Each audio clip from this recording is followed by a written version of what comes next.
जीवनपुर नाम के गांव में श्रेया नाम की लड़की रहती थी। वो कुल्फी बेचने का काम करती थी, लेकिन ज्यादा पैसे कमाने के लालच में श्रेया हमेशा मिलावट करके कुल्फी बेचकर लोगों को बेवकूफ बनाती थी। धीरे धीरे लोग श्रेया की कुल्फी खाना बंद कर देते हैं और इस बात से श्रेया को बहुत गुस्सा आता है। अब गांव वालों ने मेरी कुल्फी खाना बंद कर दिया है, जिस वजह से मैं बिल्कुल पैसे नहीं कमा पा रही। श्रेया गुस्से में बुड़बुड़ा रही थी कि तभी इसके पास एक चुड़ैल आ जाती है। सुनो लड़की, मैं तुम्हें भूतिया कुल्फी बनाकर दे सकती हूँ। मेरी बनाई हुई कुल्फी की खुशबू लोगों को अपने आप खींच कर ले आएगी जिससे तुम बहुत सारे पैसे कमा लोगी।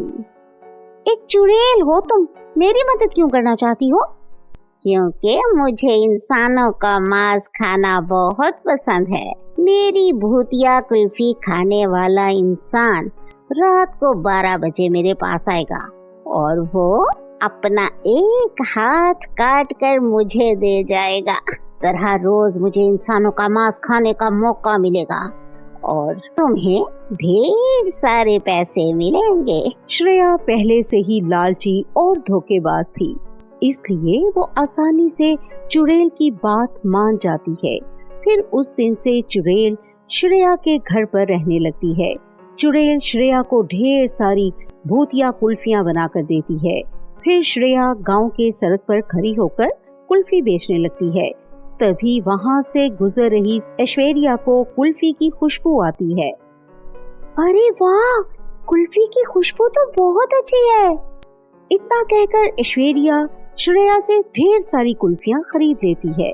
लेकिन रात के ठीक 12 बजते ही ऐश्वर्या अपने बिस्तर से उठकर श्रेया के घर पहुंच जाती है और चाकू से अपना एक हाथ काटकर चुड़ैल को दे देती है। चुड़ैल ऐश्वर्या के कटे हुए हाथ को एक बड़े फ्रिज में रख देती है। इसके बाद ऐश्वर्या अपने घर चली जाती है।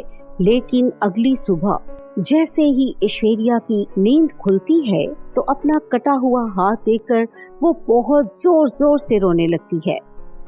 लगता है रात में किसी ने मेरा हाथ काट दिया है। हाय भगवान, मुझे बहुत दर्द हो रहा है।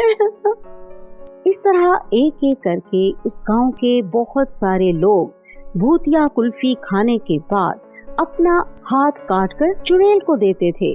कुछ ही दिनों में उस गांव के बहुत सारे लोगों के हाथ चुड़ैल के पास जमा हो जाते हैं। दूसरी तरफ अचानक इतने सारे लोगों के हाथ कटने की वजह से सभी गांव वाले घबरा जाते हैं।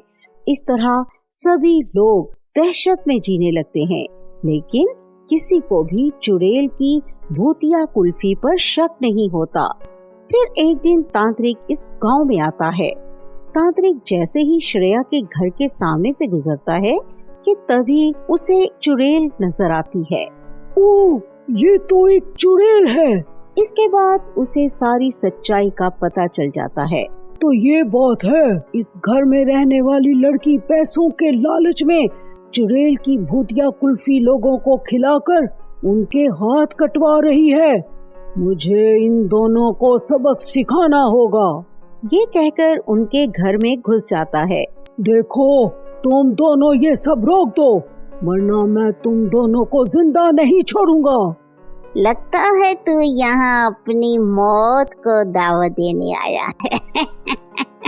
मैं अभी तुझे मारकर तेरी ख्वाहिश पूरी कर देती हूँ। ये कहकर चुड़ैल उस पर हमला करने के लिए आगे बढ़ती है, लेकिन तभी तांत्रिक एक बड़ी सी तलवार निकालकर चुड़ैल की चोटी काट लेता है। अरे नहीं, इसने मेरी चोटी काट ली। मेरी सारी शक्ति मेरी चोटी में है। हाय हाय, मैं अब क्या करूं? चल जल्दी से सभी गांव वालों के कटे हुए हाथ उनके शरीर में जोड़ दे, वरना मैं तेरी चोटी को आग लगाकर तुझे मार दूंगा। ये सुनते ही चुड़ैल घबरा जाती है और एक एक करके सभी गांव वालों के कटे हुए हाथ उनके शरीर से जोड़ देती है। तेरी बात मानकर मैंने सभी लोगों के हाथ जोड़ दिए। चल अब मुझे मेरी चोटी वापस कर दे। ये सुनकर तांत्रिक मुस्कुराने लगता है और उसी वक्त चुड़ैल की चोटी को आग लगा देता है।